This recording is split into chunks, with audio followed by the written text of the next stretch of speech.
Hello Tubesters, it's Gav. Welcome to another one of my videos. Today we are back with a scale model rather than figures, and it is a reveal of this.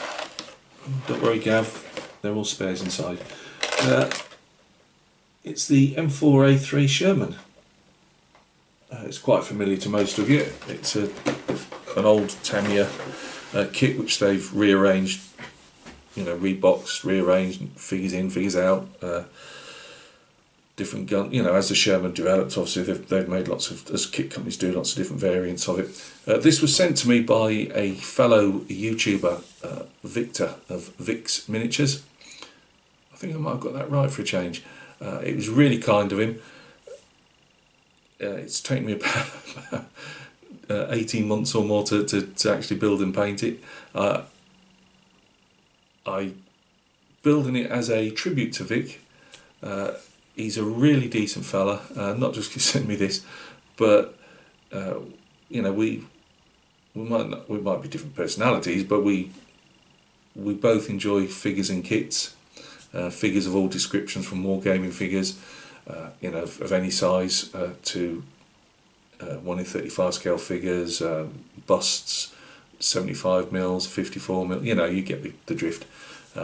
He does a bit more automotive, or a lot more automotive than my single foray into that field. He does more of that than he does military, but he does do military as well. So Victor, this is a tribute to you. I've done my best on it. Usual tracks, not particularly brilliant because they were made up Hobby Boss ones. No, they weren't. They were made up Bronco ones. I've want to thank the three people because they've all had a part in this. So it's Victor, yes, it's a tribute to him, but he sent me the kit. Fellow YouTuber Greg Riley had sent me, from Greg Riley's 1 in 35 scale models, had sent me the Bronco tracks. I'm not sure if he was having a laugh there, but no, thanks Greg, I appreciate it. And Mike from Bassmaster Models, it's sitting on one of his bases, and he'd sent me that one. So, it's a real collaboration, really. So, can't thank those three guys enough. I've got no problems in giving Mike a plug on this. If you do, fancy one of these bases, go out. I'll leave the description to Mike's, as I will do to the three channels.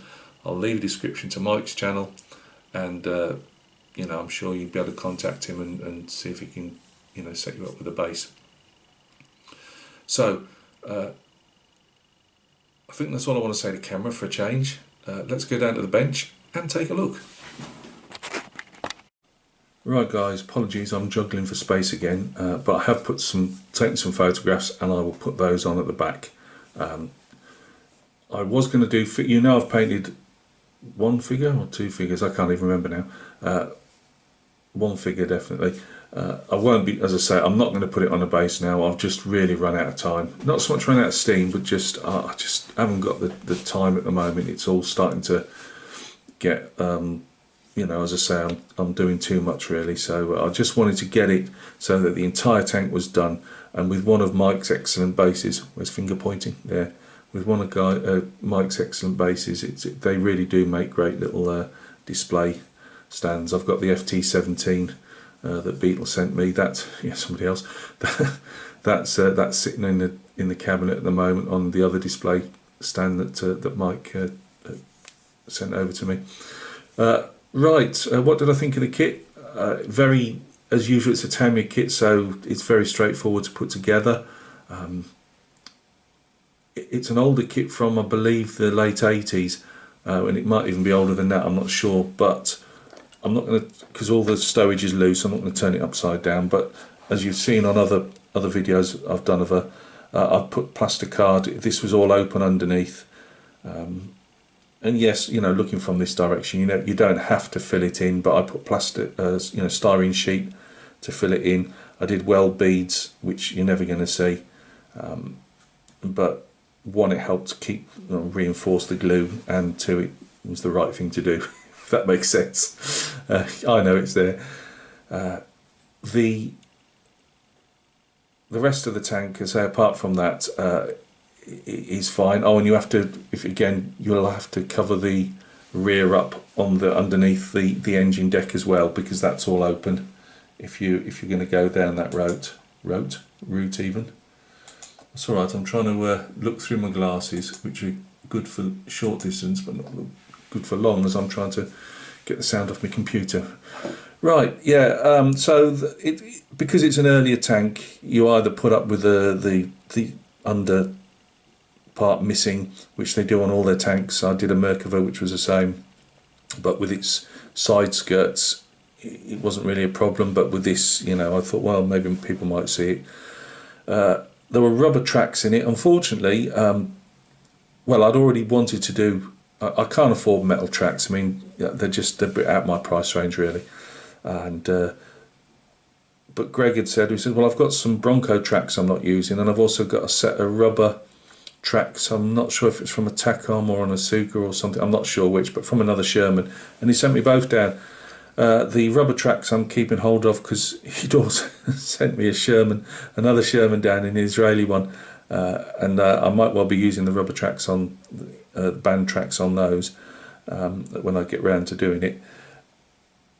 These were, I mean, I'm really grateful for Greg for sending them, but they were an absolute pain. It's not so much to glue the main links together, but these guide horns, they really they got such tiny attachment points that I could not get them straight and strong enough so that if you knocked them, they'd end up coming off. The glue, there wasn't enough glue contact. This is just me doing them. I'm not saying that other people, you know, I'm sure other people have built them with no problem whatsoever, but I've just found them an absolute pain and really hard to fit the tracks. In fact, I couldn't get the tracks around my wife's actually helped me tease the tracks around the teeth here, because the teeth on these Shermans stick out on the outside of them, and it still doesn't fit properly. But as Charlie Mack would say, it is what it is. So, you know, the tracks weren't brilliant to make, but we got through them. What I really enjoyed was the weathering, because as you know, I actually brought it out to show it again, just to give another plug to the guy. But Adam Wilder's book, his second book on, you know, weathering and painting armour, I'm sure Adam would not recognise any of his techniques on the tank. But as he says, if you're going to do something like his type of, the way he does things, or anybody other modeler does things that's showing a particular style, you just got it, like, you know, it's like me painting figures. You just got to keep going at it until it clicks. But it's a first. I was really impressed, as I said to you guys. I thought I was going to end up wiping more whitewash off. I'd done the hair spray technique. I'd put varnish down, but I'd done such a nice job on the texturing, because I'd put my own armour texture on. The whitewash really stuck into the rough finish on the cast. And as I said to you guys at the time, it's actually worked in my favour, because I think it's, rather than, I was just going to leave it in the very corners, you know, but it's actually come out really nice, in my opinion. So that was my phone.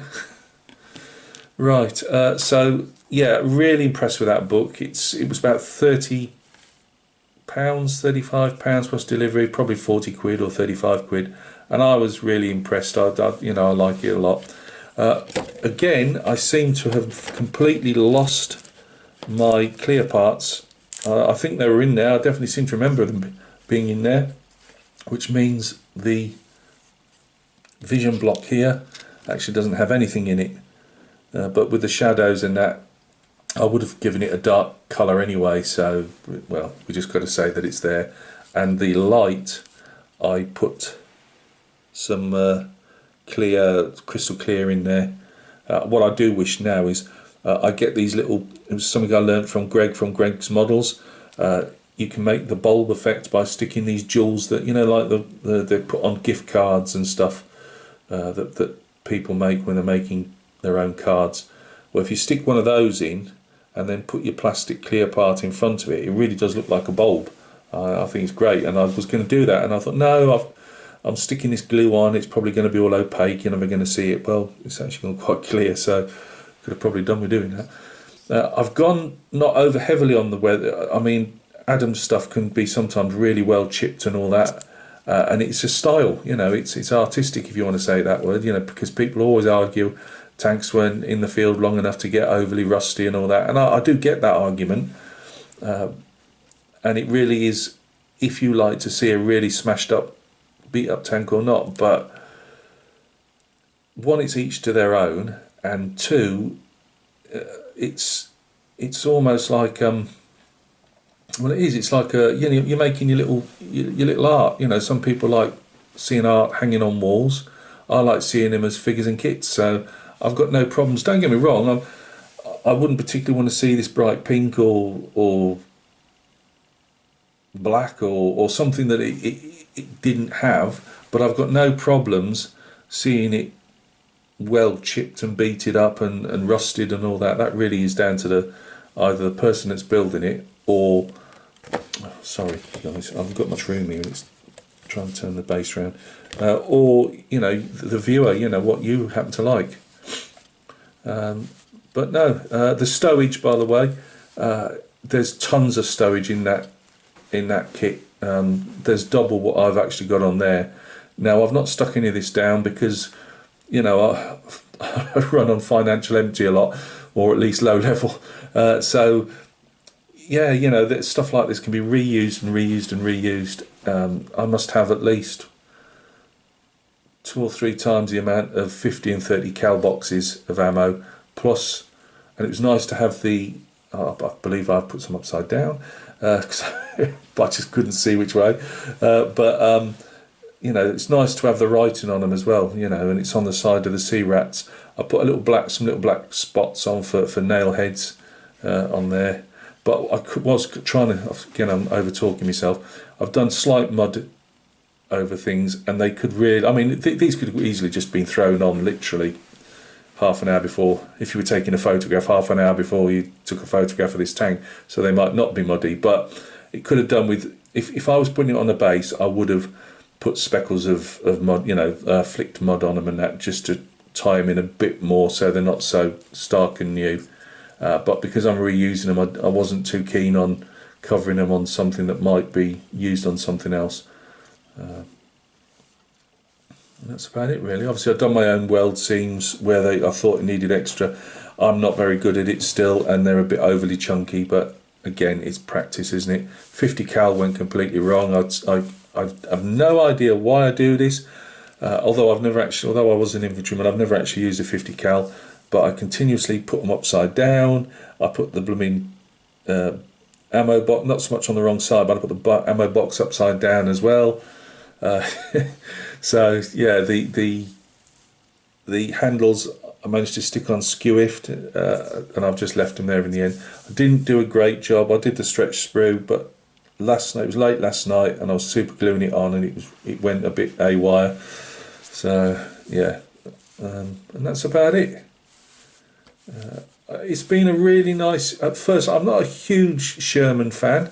It's got to be said. I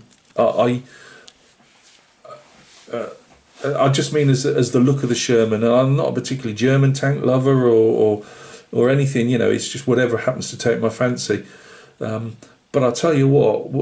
When I started reading through that book, in each chapter, I then go and that's why it's taken so long, trying to fit it in with everything else. But I'd get me chapter. There's only certain times I can't spray at night and stuff because the compressor going and things. But yeah, I really tried to buy into what Adam's book was doing and saying and doing how I was reading it. If obviously, as I say, he wouldn't recognise this as one of his advice in his books, I suppose, but. Yeah, I really enjoyed it. It was, as I say, the tracks were a big letdown. It was a shame again. Me and tracks.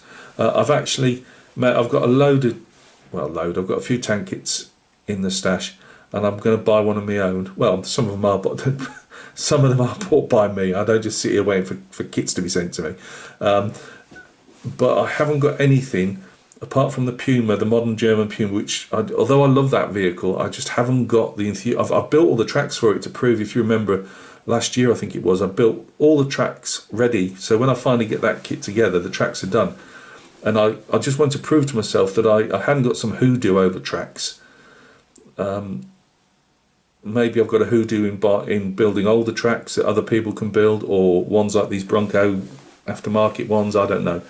Well, I have got some aftermarket tracks to build. I bought some Hobby Boss tracks for my half track when I finally get around to building that.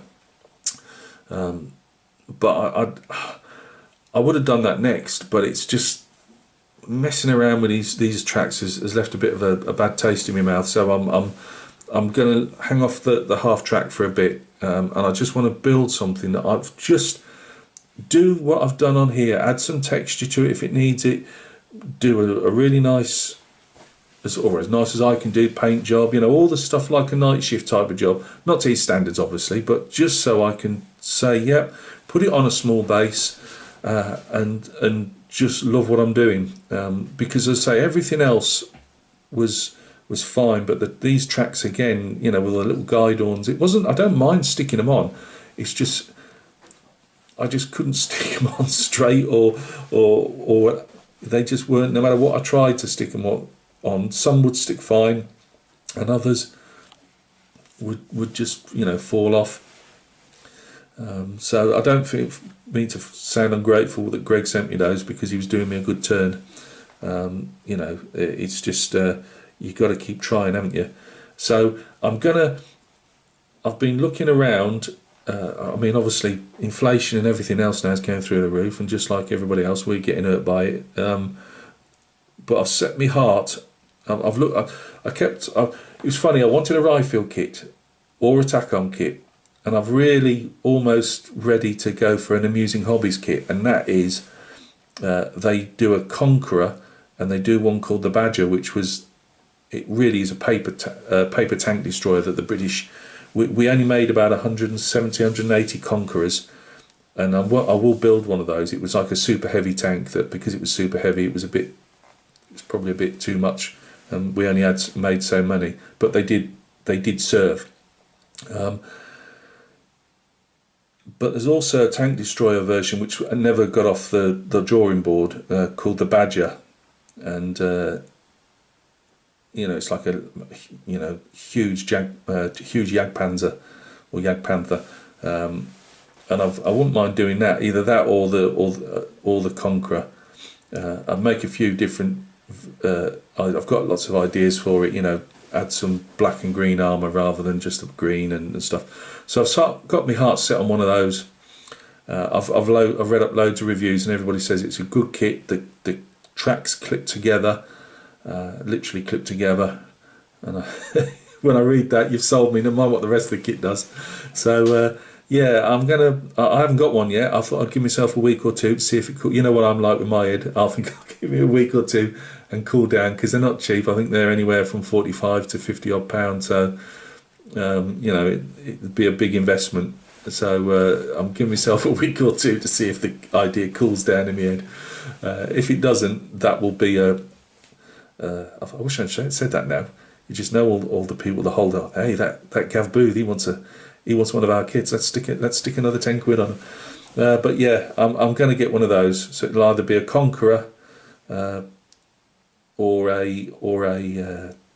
the Badger, which, as I say, is a paper tiger. It's a paper tank, but it's a fantastic looking tank.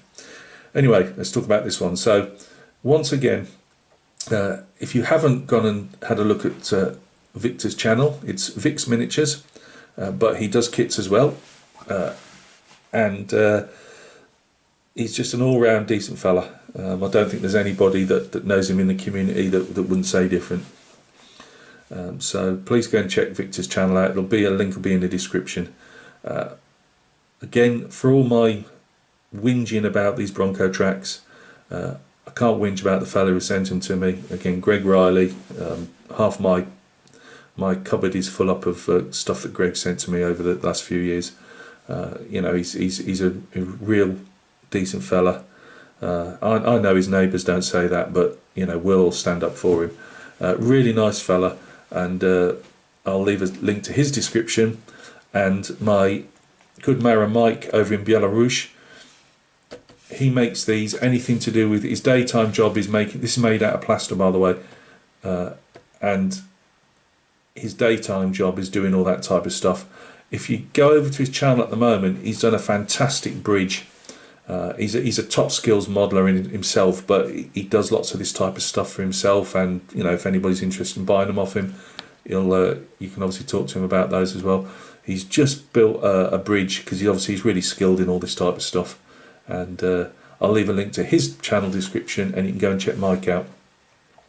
Guys, thanks for all the kind words and support I get. It's really appreciated.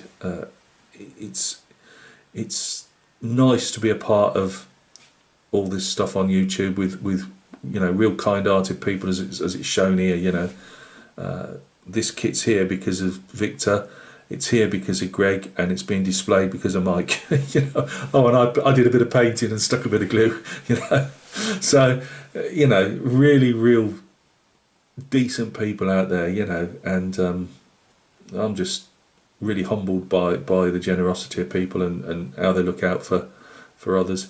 So you keep building your models and painting your figures. I enjoy seeing them, and I'll be back soon. In the case of scale modelling, it could be with one of the Conquerors or Badgers I've just described, but it'll definitely be it's actually on my desk at the moment, but still being filled. But this is a MiG-15 quick look, because it'll look a lot different hopefully in the next few weeks. I won't be doing an updated type video on this one. I'm going to build this off camera and then just do a reveal, you know, not to put too much pressure on myself. And that, by the way, oh my life, that was sent to me again from Joe over in the States, Mad Genius Productions channel. And please, anybody that's watching this, I'm genuinely not out on the cadge for stuff, as we'd say in the UK. So I'm not. These are just people that just do stuff for others. I'm genuinely, you know, you think times are tough, and you know, obviously my head problems and stuff. You know, the bit of work that I bring into our household is my figure painting for people and that, and it's not a wage. It just helps. And the people, you know, it's just amazing how people, just, you know, Joe contacted me out, Gav, what's your address? I'm sending you something, you know. Yeah, just really kind people. And as I say, for all the rubbish that you hear going on in everybody's countries, you know, it's all the little people holding. It's literally. This might sound melodramatic, but it's just coming to my head, so I'll say it. I mean, for me, as I say, I have real head problems. They're serious. So, you know, I always say them just because it's part of me. You know, I've got some real bad head problems, but it's like the ship's sunk. I'm treading water, and you keep going down beneath the waves. But there's a group of your shipmates, or whoever they are, in this case YouTubers, that put their hands underneath your arms and keep you above the waves, and they keep you up. And I know that sounds melodramatic, but I just wanted to put it in a context of it genuinely isn't about, when I say these things about, you know, this being sent to me, it's about the thought that somebody would do that for somebody else, you know. So keep looking after each other, guys, because and I know there's lots of people doing it for other people in the community as well, and people that you don't have to have head problems or disabilities or anything. People are just out there helping each other out, and I think that's a brilliant thing. So look after yourselves. As I say, there'll be modelling wise, there'll be the MiG will be shown hopefully in the next couple of weeks, and I might well get that kit. I might well do. It's an ancient kit. You know, it's older than this one, which is the SDKFZ 251, which sort of blew up in my face because I've been reading and looking at more pictures of Kharkov, and it turns out that, from what I could gather, they seem to be He's seen me riding around in SDKFZ 250s, which is a later variant. Oh dear. I've got his Kharkov figures. So Gav could be doing an Africa Corps one. We'll go down that road some other time. So look after yourselves, guys. I'm rambling again. Loads of figures coming up on the channel soon. I'll have probably another week or so before we have the reveal on the Dewback Star Wars. Another Star Wars one has hit the mat today. I just wanted to buy another one. I'm just selling these once I've done them. They'll go up for sale. I haven't got the money to keep them, so I can't be telling you guys times are tough and then, hey, Gav's bought this. They do get resold to buy another one, just to paint and show. So right, that's enough rambling and waffling, Gav. You enjoy your days, nights, wherever you are, and we'll catch each other very soon on another video.